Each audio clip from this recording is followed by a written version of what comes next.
Hi everyone, welcome to another weekly video on the Brush by Brandy YouTube channel. This week we're going to be working on this piece here.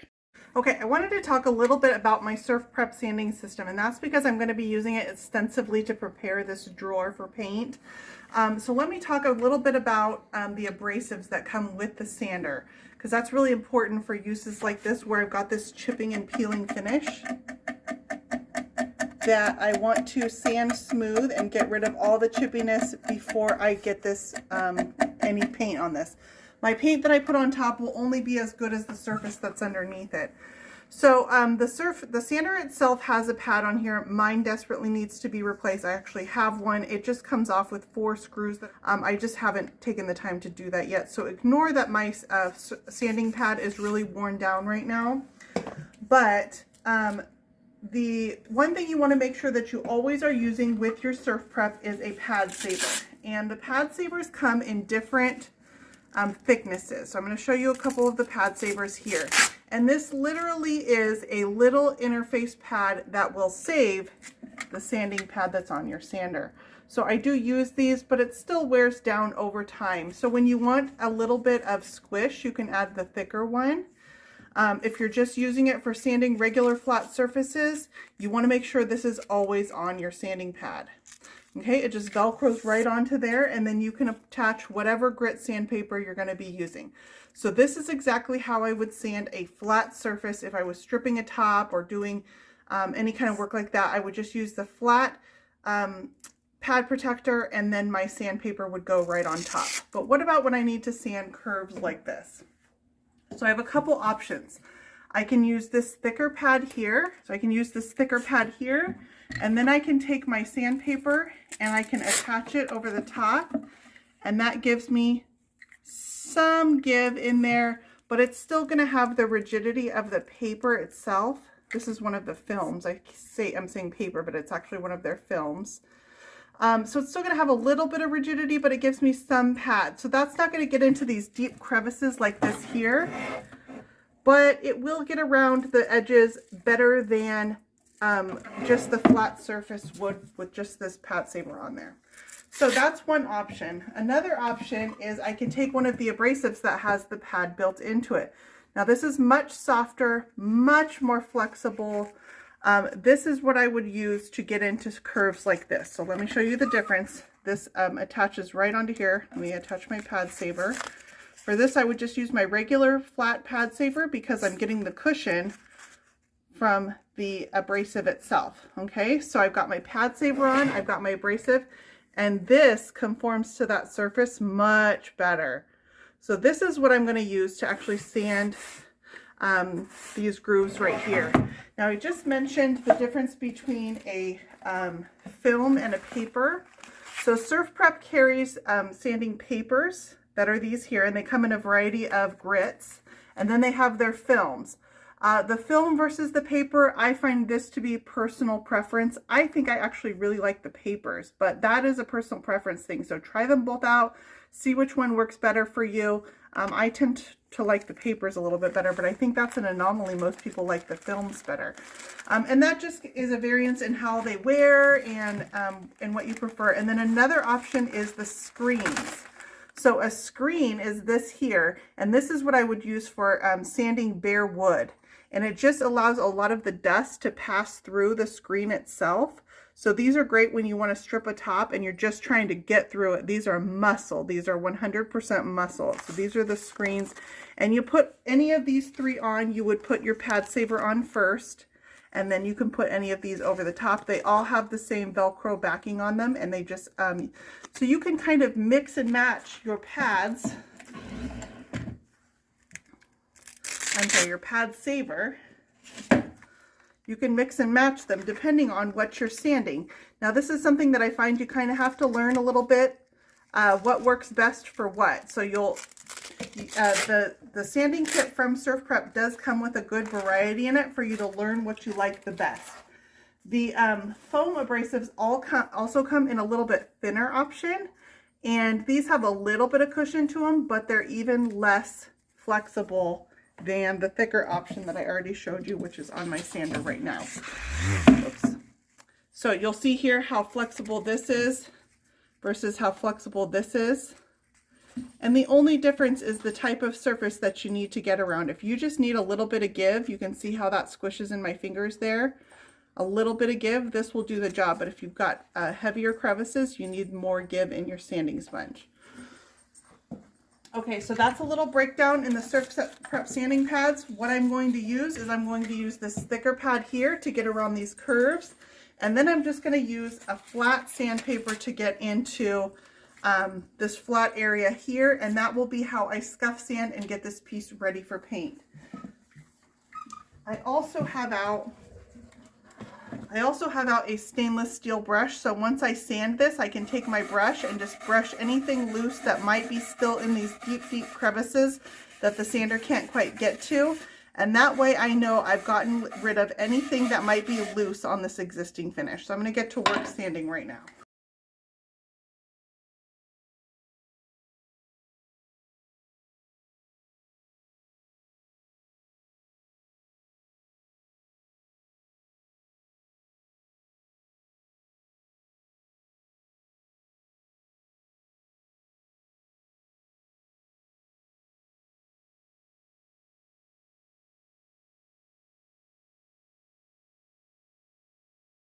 Once I'm done sanding these drawers, they do look pretty rough, but I promise you they are smooth to the touch. So let me show you a couple examples of once I put my Dixie Belle Boss over this, what it does to this.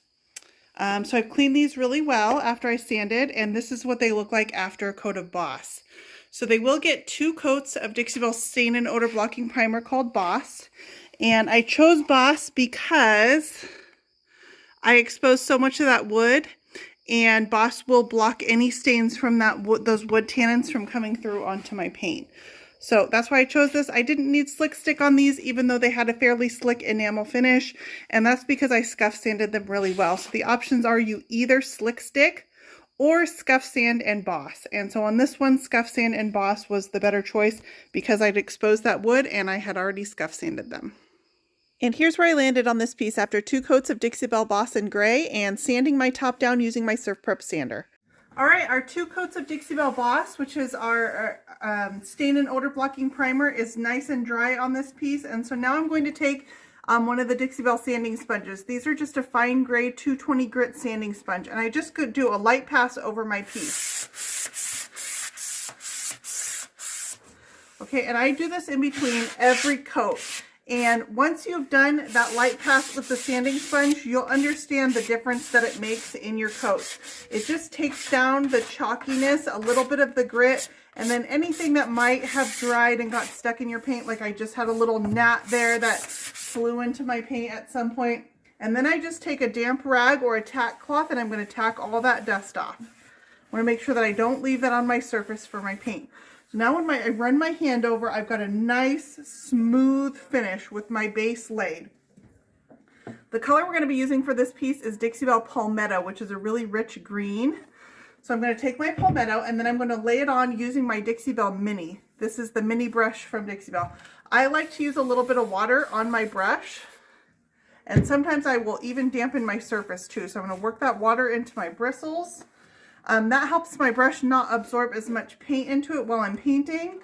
It also helps it glide a little bit easier on my surface. So I will fill my brush just a little bit, right about to where the white on my brush tips end. That's about how much paint that I need. And I'm going to start brushing it. This is a pretty new container of paint, so it doesn't need a lot of water into it, but if you feel like you need to, you can add a little bit of water into your paint or onto your surface. And so what that looks like is I would just mist my surface. I prefer to mist my surface than to dilute my paint because I just need enough for my brush to glide over it. I don't actually want to change the consistency of my paint. It's a beautiful consistency. I do not expect that this first coat is going to give me full coverage over my primer. I just want to make sure that I get all of my area covered. It's got all into my moldings, and I can kind of brush it any which way that I want because I'll show you in a second. We're going to go back and clean up these brush strokes. So once I've got my area covered, I'm going to come back and I'm going to run my brush strokes from one edge to the next. Start in a corner and clean up those brush strokes. Clean them up, clean them up. All right, and that's going to give me nice, clean, smooth, even brush strokes all the way across my piece. And then I will let this dry. This is my base coat, and I will come back and we're going to do a second coat on this. Here's my piece after 2 coats of Dixie Belle paint and Palmetto. I did think this was going to be my final coat, but my customer wanted a slight alteration to her color. So let's go ahead and give this one its actual final coat. All right, my base coat on my drawers is nice and dry. And so now I'm going to come back and I'm going to give these their final coat. And I thought about spraying these because it's a solid color, but then I thought, you know what, I know how to get a pretty good smooth coat without spraying. I'm going to show you guys too. So one change we did make from our first coat to our second is I went with my customer and she had a very specific shade of green that she wanted, that she had in mind. And so I mixed a few examples and I showed them to her and she chose this example. And it's actually a mix of Palmetto and Evergreen 50-50 with a little bit of caviar to darken it. So my base coat is just Palmetto, but we're going to go ahead and go with the mixed color on my final coat. So what I'm going to do to start here is I'm going to take one of my Surf Prep rad pads. This is the red rad pad. They come in a combo pack. These are linked in the description for this post. And this is the super fine version. I've used it on a few drawers already, but I'm going to give this a super good sanding before I put my final coat on here. And I want to sand out any brush strokes. This would be the point. I want to correct any drip marks, anything I've got that's an imperfection in my finish. I'm going to correct it before my final coat. So I'm going to sand over this pretty well with my rad pad. And what I'm looking at, I want to show you guys something here. If I give it a light sand, I can kind of see my brush strokes when I sand. I want to essentially sand this till I don't see that there's anything but flat. There should be no variation once I've sanded this a little bit. You can also take a sanding sponge and wrap your rad pad around a sanding sponge. If you're just doing a flat surface, you can wrap your rad pad around that just to give it a little bit of rigidity, if that helps too. And I want to make sure I sand my moldings as well. I'm looking for any spots that stand out as I'm going through my sanding, any imperfections that I might need to get, because this would be the point that I want to take care of those. And I'm going to sand the top of my drawer and the edges as well. Now I need to tack off all that dust. So I'm going to take my damp rag. I'm going to take my damp rag or a tack cloth and tack all that dust off. You don't want to paint over any of the dust, so make sure that's fully removed. All right. So now when I rub my fingers over this, this is going to feel super smooth, you guys, super smooth. Those rad pads, a good sanding over my base coat, and now I'm ready to go ahead and put my final coat on. So I've got my mix here. This is my mixed color. It's slightly different than the Palmetto, but it's not, it's just enough that I can cover this in just one coat over top. And so I'm going to start around the edges of my moldings. I want to get these first. So my key here to getting a super smooth coat is water. A lot of water, you guys. I've got my drawers pulled out and gravity is going to help me here. I'm going to let the paint self-level as much as I possibly can. And I'm going to use water to do that. So first I'm going to spray my surface so I don't get any friction with that paint that's already on the surface. If I start feeling any drag whatsoever, I'm going to spray my surface with water. I'm going to keep it wet while I'm brushing my paint on. I don't want any of this to dry because I'm going to go over it a few times. Now I'm going to come in here and do my flat surface. I'm going to get that paint nice and wet. You want to make sure that your paint is nice and dry before you do this. So I've let this coat dry overnight, and that way I know that that much water is not going to reactivate my paint underneath. All right, I'm going to make sure that I brush my paint into all the crevices of my drawer. All right, and once I feel like I've got coverage, now I'm going to clean up those brush strokes. A super light hand, and I'm going to go around my entire drawer, just using the very tips of my bristles. I'm not dragging this brush at all. It's just the very tips of my bristles, smoothing it out. This paint is really wet because I had a lot of water on my surface. So what I think about when I'm doing this is if you've ever watched anyone pour self-leveling concrete, it's really, really wet and soupy. Then when you pour it out, it levels itself. I'm going to let the paint do the same. That is a big tip when you're trying to get a really smooth coat with brushing. Let the paint self-level as much as possible. Use as much water as you can without getting drip marks. So obviously this is harder on vertical surfaces on the body of the piece. And what I do there is I still use the water, I just don't use as much. Got a little spot right here that's a little bare. So on the body I still use water, just not as much, and I make sure I pay attention to whether I'm getting drips or not. Okay, so if I need to brush back over that like I just did, I'm going to spray the whole thing with water again. I do not brush back over it without giving myself water so that my brush glides on that surface. I don't want to leave any brush strokes whatsoever.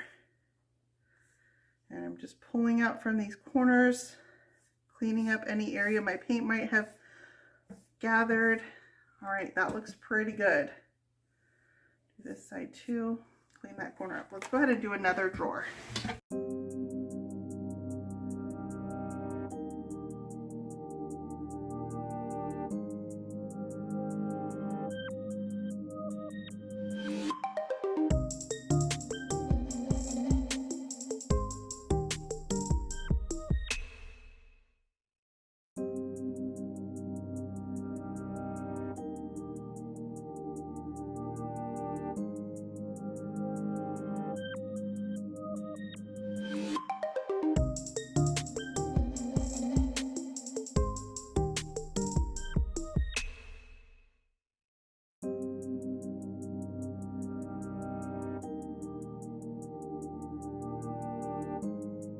All right, so I have a nice, super smooth coat of paint on this piece, and now I'm going to be adding my wax details. I add black wax on just about every piece that I do.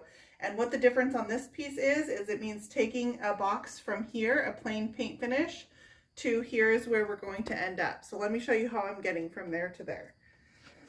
All right, so I have my Dixie Belle Besting wax out in black. Whoops, I just stuck my finger in it. And I'm gonna use a small natural bristle artist brush.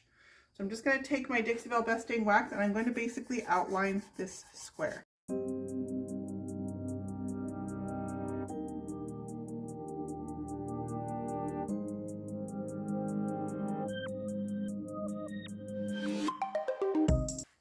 Okay, now I'm going to come back with a slightly larger natural bristle artist brush. I'm not going to add any wax to this. It has some on there just because I've been using it on my entire piece. And all I'm going to do is I'm going to pull the waxes that I've added to this piece. I'm going to pull it out onto my paint a little bit. And this is going to soften that line that I just added. So I kind of rock my brush. I put it down into the crevice and then I'll pull it up. So it's a little bit of a rocking that I'm doing. Now, this is something you cannot do with glazes. This is one of the reasons I love working with waxes. It's a very subtle look.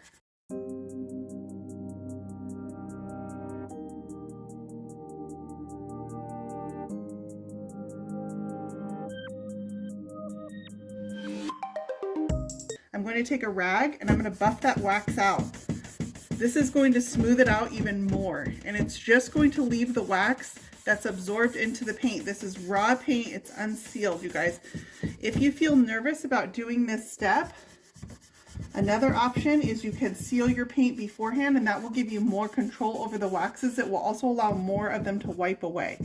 I'm doing this on unsealed paint for a couple reasons. I want it to absorb into the paint, and this is a darker color, so it actually takes a little bit more wax to get the same look on a darker color. Once I've gone around and done all of my sides, I'm going to come back with my natural bristle artist brush and I'm just going to darken those crevices again. This is just making them black again because I took that wax and I pulled it out from the edges, but I want my very innermost edges to be really strongly dark like this. So I just go back and I strengthen up that wax by re-outlining it again. And that gives me a nice fresh black just in the crevices. Dixie Belle Besting wax is a water-based wax, so I can seal over the top of this. The next step I'm going to do is I'm going to come back with gold gilding wax. I'm just going to use my finger. I'm going to dip it into my gold gilding wax a little bit, and I'm just going to feather in some gold onto some of these moldings here. Now, gilding wax is an oil-based wax. This gold gilding wax is an oil-based wax, and I'm going to put a water-based sealer on this. So my general rule about that is if I'm just using it on small details like this, I will go ahead and seal with my water-based sealer. I'll let this dry for 24 hours, and then I'll go ahead and seal. I've never had issues. If I was doing an all-over application, I would put this on top of my sealer. Gilding wax is not required to be sealed. So you don't need to put this underneath your sealer. The only reason I usually do is because I just put it on while I'm doing my wax work, just for the sake of time. All right, and so you can see with those few easy steps of detailing with my black and gold wax, I get from this plain paint finish to a detailed drawer box, and then I'll go ahead and add my hardware on here after I seal it, and this piece is going to be beautiful. All right, I decided with my customer to take these wooden legs on the piece and go ahead and strip them down, and we're going to give them a wood stain finish to match the wood stain top. This is going to help tie in those wood finishes to both the top and the bottom and really give balance to this piece. I started out by using my Surf Prep sander and just sanding down the legs to their bare wood. Next, I'm taking my no paint gel stain in walnut from Dixie Belle, and I'm just going to paint a layer of that over the legs, and then I'm going to let it sit for just a few minutes. While it's sitting, I'm going to go ahead and paint the undercarriage of this piece while I have it lying on its back.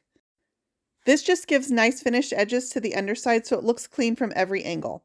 Once my no paint gel stain had sat for a few minutes, I came back with a rag. It was a little bit sticky, and I just laid it off a little bit to give me this nice, clean, smooth wood finish on the legs.